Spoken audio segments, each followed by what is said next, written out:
from the heart and mind. And of course, it's a natural desire that that state should be continuing. Also, there's another thing before we go 4 main points we want to understand about real happiness. Well, happiness is not something that we should primarily pursue. If we make happiness as a goal, we will never reach it. We are not going to be happy.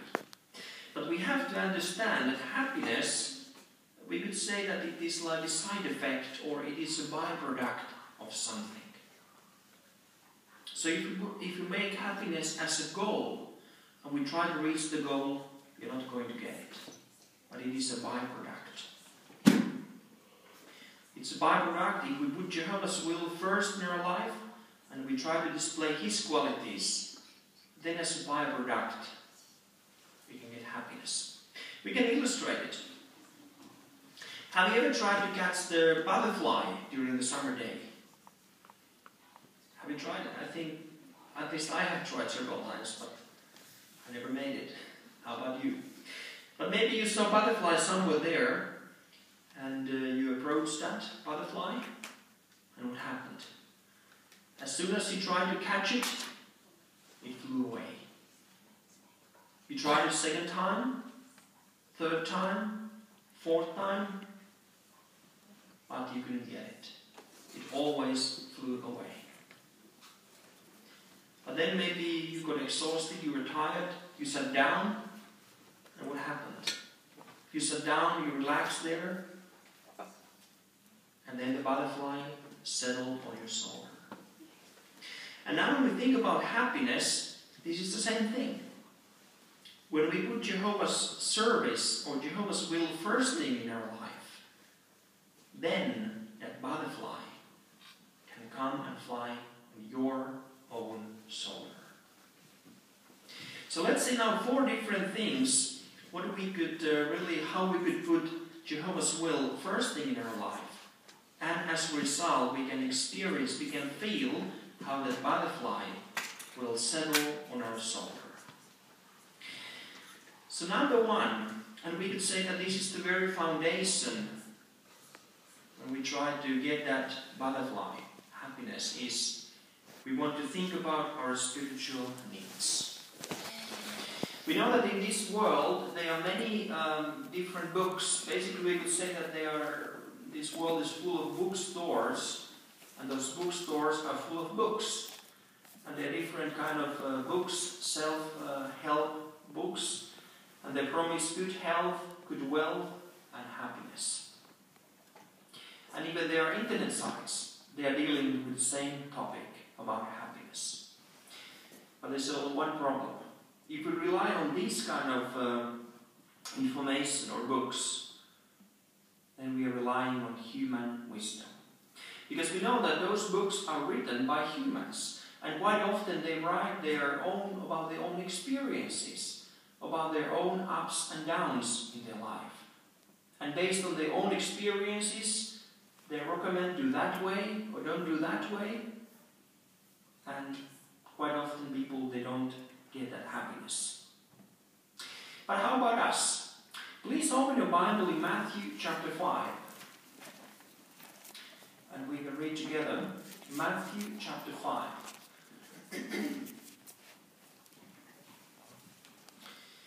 And what did Jesus say about how to get happiness? How to be happy? Matthew 5:3, it reads, "Happy are those conscious of their spiritual need, since the kingdom of the heavens belongs to them." So we can say that this is the very foundation for happiness. Yes, we should be conscious of our spiritual needs. And what do you think, why is this the case? If we satisfy our spiritual needs, then we could be happy. Well, because this is Jehovah's advice for us. And by reading and studying the Bible, yes, we can fill our mind and our heart with Jehovah's thinking. And we know Jehovah, He's our Maker. We just studied in our congregation amazing Bible study a few minutes ago about Jehovah. He's the Most High. He's the source of everything, even the knowledge. So because He's our Creator, He knows exactly what we need in order to have satisfying life. He knows our makeup. Jehovah knows our needs. He knows our needs. He knows what is really important. And Jehovah knows what makes us happy. And everything what we can find in the Bible is not based on someone's experiences. Well, this information that is in the Bible, it is from our Creator, who knows us. But now the thing is, as we read in verse 3, it says, happy are those who are conscious of their spiritual need. Well, what do you think? What does it mean? Let's illustrate it. Let's think about after the meeting tonight, maybe even, I hope you don't think it or think about it now, but maybe all of a sudden you are conscious that you're hungry. Don't plan yet what we are going to cook. But let's say you are conscious that you have that, you are hungry, you need material food. So what do? Is that enough that you know it? You feel it? And then you go to sleep? No.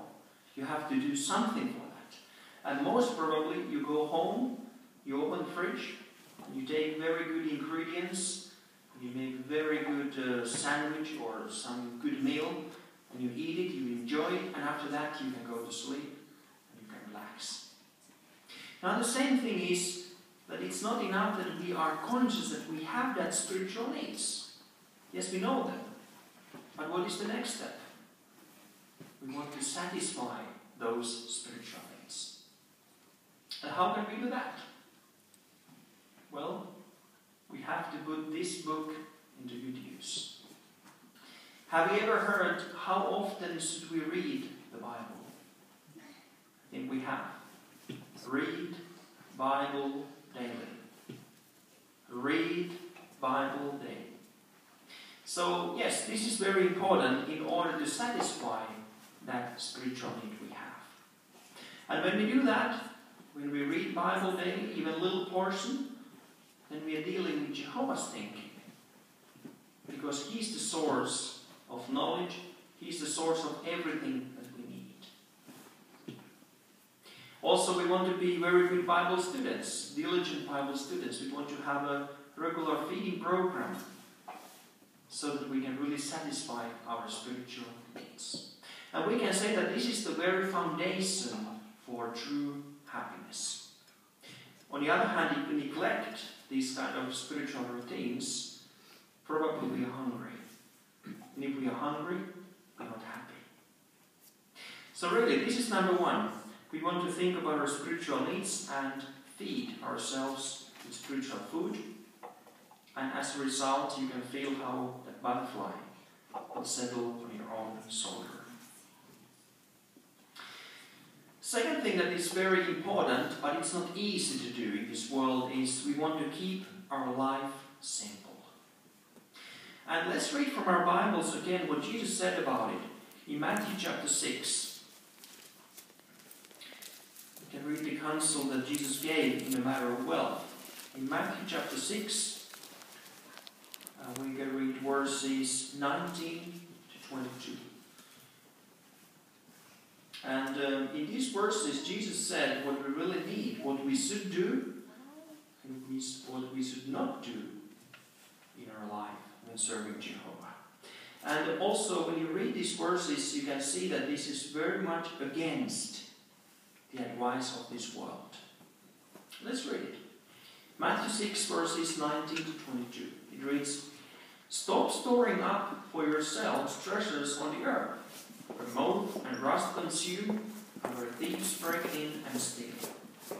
Rather, store up for yourselves treasures in heaven, where neither moth nor rust consumes, and where thieves do not break in and steal. For where your treasure is, there your heart will be also. The lamp of the body is the eye. If then your eye is focused, your whole body will be bright." So first of all, what did Jesus say about what we should not do? In verse 19 he said something, stop doing something. And what was that? Well, he said, stop storing up for yourselves treasures on the earth. Well, what do you think? Why did he say that? Because this is very much against what people say and what they suggest what we should do in our life. People want to make riches, and the more they have riches, they feel the happier they are. Well, Jesus said the reason why we should not put our trust on those material possessions. He continued, he said, where moth and rust consume and where thieves break in and steal. Well, think about it. Isn't it true? Let's illustrate it like, let's say maybe you bought a new car some 10 years ago or 20 years ago. It was brand new. And I know that car is very important here in Finland. The bigger car and newer car, usually people, they think now I'm something. Everybody can see me, and that makes me very, very happy. But let's think about it. You bought a car 20 years ago. Brand new, very expensive. And after 3 years or 5 years, you sold it, you bought a new car, maybe you sold that car, and you bought a new one. Again, maybe you sold that one, and you bought a new one.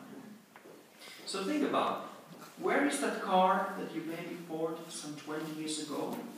Do you know that? Maybe you don't know if it does exist even anymore. Probably not. Why? Well, Jesus said, rust will consume it. That's the case in Finland. So think about it. Person who put his trust in order to get happiness for those material things, they're gone. Let's take another example. If we really want to get material possessions in our life, can they really bring happiness to us?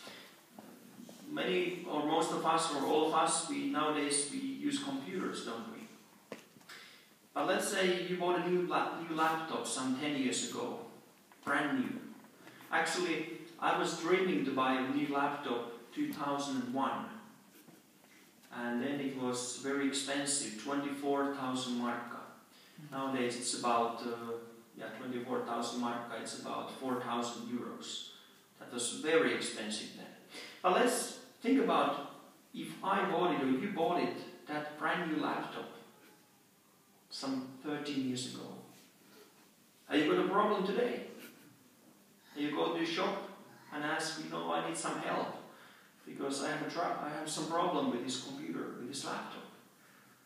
What do you think? What do they tell you? I think you need something modern technology. That's too old. You can't use it anymore. We cannot fix it, and actually you can't use it. It's too old. You have to buy a new laptop. So again, this illustrates the point there that if a person put his trust on those material things and possessions, today they are here, and tomorrow they are gone. So it really highlights the idea of what Jesus was saying. Don't put your trust. Stop storing up for yourselves treasures on the earth. But instead, he does something that we should be doing. In verse 20, he said, store up for yourself treasures